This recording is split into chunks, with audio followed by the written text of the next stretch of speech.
Hello साथियों, मेरा नाम है सौरभ पटेल और मैं स्वागत करता हूं अपने YouTube channel mister SP point में। साथियों, आप लोगों की बहुत डिमांड रही है कि मेडुअल हिस्ट्री फर्स्ट पेपर का आप जल्दी से जल्दी हमें गेस क्वेश्चन बता दीजिए जो एग्जाम में आने की अधिक संभावना है और एग्जाम में आ सकता है।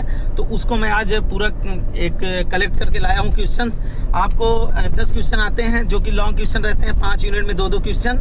मैं अभी आपको 12 क्वेश्चन लगभग बताने वाला हूँ, जिसमें से आपको ज़्यादा से ज़्यादा क्वेश्चन आपके फंसने हैं और आप एक प्रकार से ध्यान दे लीजिएगा इन्हीं क्वेश्चनों पे और ज़्यादा मत पढ़ने का प्रयास करिएगा, बहुत कम समय है। तो उसी के संदर्भ में मैं वीडियो बनाया हूँ और आप लोग देखिए अंत तक और सारे क्वेश्चनों को ज़रूर याद कर लीजिएगा। मैं बाहर हूँ और कल से बहुत सारे कमेंट्स यूट्यूब पर और मेरे व्हाट्सएप पर और बहुत सारे लोगों ने फ़ोन किया और परेशान हो गए। हमने अभी ऐसे ही अटेंडम वीडियो लाना पड़ा। तो मैं आपके पूरा अनसॉल्व से सारे जो महत्वपूर्ण क्वेश्चन थे उनको निकाला हूँ और जो आ सकते हैं उन्हीं को मैं बताने वाला हूँ। तो ध्यान दीजिएगा। सबसे पहले बता दें, फर्स्ट यूनिट का जो क्वेश्चन आएगा ये आपका फ्रांस की क्रांति के संदर्भ में आएगा। फ्रांस की क्रांति पहला क्वेश्चन आ सकता है, उसके अथवा में नेपोलियन से संबंधित आएगा। और ध्यान दीजिएगा, जो एक क्वेश्चन फ्रांस की क्रांति आएगा, फ्रांस की क्रांति के जो सामाजिक एवं आर्थिक कारण ज़्यादा पूछता है। तो फ्रांस की क्रांति के पूरा क्रांति पढ़ लीजिएगा और कारण, यही 2 क्वेश्चन बन सकता है एक तरफ, और एक तरफ आपका चाहे नेपोलियन रहे या फिर कोई और क्वेश्चन बन जाए। फ्रांस की क्रांति ध्यान दीजिएगा। उसके बाद सेकंड यूनिट का क्वेश्चन जो है जर्मनी का एकीकरण या फिर इटली का एकीकरण। तो आप एक ही वो पढ़िएगा, एक ही आ सकता है। इसके अथवा में यूरोप की जो आपका औद्योगिक क्रांति हुई थी या फिर क्रांति के कारण, आप यदि कोई क्रांति पढ़ते हैं उसके कारणों को भी ध्यानपूर्वक पढ़ें। बस इन्हीं दोनों में से खुद एक क्वेश्चन आपका तैयार हो, 2 क्वेश्चन एक साथ तैयार होगा। तो ये इससे आपका बेहतरीन तरीके से तैयार हो जाएगा। अगर आपकी क्रांति पूछती है तो उसमें आप कारण भी लिख सकते हैं, या सिर्फ कारण पूछता है तो कारण ही लिखिए, तो अच्छा आपका जो है आंसर राइटिंग हो जाएगी। और थर्ड यूनिट की बात करें तो थर्ड यूनिट में चीन की क्रांति जो हुई थी, चीन में अफीम को लेकर के जो व्यापार होता था उसके संदर्भ में, या फिर उससे ज़्यादा चांसेस है कि वर्साय की संधि आएगी जो प्रथम विश्व युद्ध की समाप्ति का जो संदेश देता है। वर्साय संधि 1919 में जो संधि हुई थी, इस संधि को आ सकती है, इस संधि को जरूर पढ़िएगा, ये बहुत बार क्वेश्चन आया हुआ है। बाकी चीन की क्रांति संदर्भ में हमको नहीं लगता कि क्वेश्चन आ सकते हैं, क्योंकि मैंने एंशिएंट हिस्ट्री में भी एनालिसिस किया था और उसमें जब क्वेश्चन बताया आप लोगों को, मैंने कहा कि चीन की क्रांति नहीं आएगी तो नहीं आया था। अब पता नहीं भारत की क्या साजिश है, चीन की क्रांति नहीं आ रही है।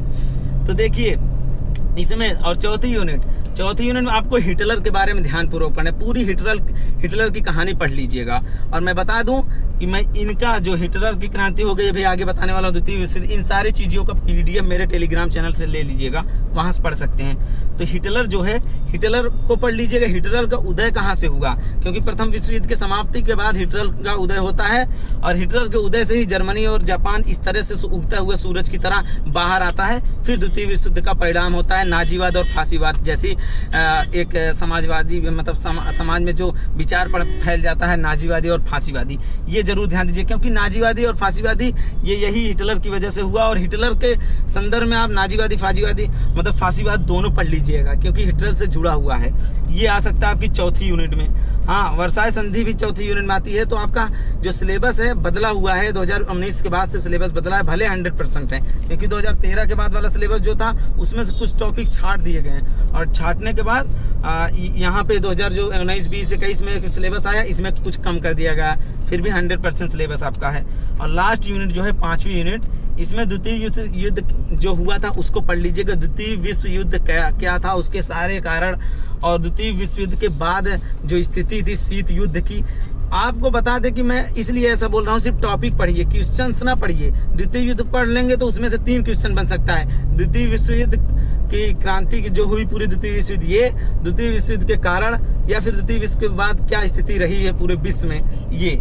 और इसका दूसरा क्वेश्चन अथवा जो बन सकता है वो ये बनेगा, 1945 के बाद या फिर 1945 के उपनिवेशीकरण जो उपनिवेश हुआ था उसके संबंध में उनके कारणों और इसका परीक्षण कीजिए, या फिर भारत के संबंध में भारत की आज़ादी से, मतलब द्वितीय विश्व युद्ध से भारत की आज़ादी पर क्या प्रभाव पड़ा, क्योंकि 1939 1945 भी द्वितीय विश्व युद्ध चला। तो तो इन सारे तथ्यों को जरूर ध्यान दीजिएगा। यही आपको 10-12 क्वेश्चन पढ़ने हैं, उससे ज़्यादा कुछ नहीं। और टेलीग्राम पर जाएंगे तो हमारे द्वितीय विश्व युद्ध मिल जाएगा आपको, उसके बाद और भी कुछ नोट्स मिल जाएंगे, प्रथम विश्व युद्ध मिल जाएगा, शीत युद्ध मिल जाएगा, जर्मनी का एकीकरण मिल जाएगा और आपको इटली का एकीकरण मिल जाएगा। इन सारे PDF को मैं टेलीग्राम पर भेज दिया हूँ और बेहतरीन तरीके से तैयार कर लीजिए। आपके परीक्षा में यही कुछ इंपॉर्टेंट क्वेश्चन होंगे और मैंने इसकी लिस्ट बनाई है, ये भी आपके पास भेज दूंगा, इसको जरूर ध्यान से पढ़ लीजिएगा। ज़्यादा से ज़्यादा मैंने 12 टॉपिक बताए हैं, 10 क्वेश्चन आने रहते हैं, तो आपका कंफर्म 100% फंसना है। सब क्वेश्चंस आप ध्यान दीजिएगा। बस, धन्यवाद।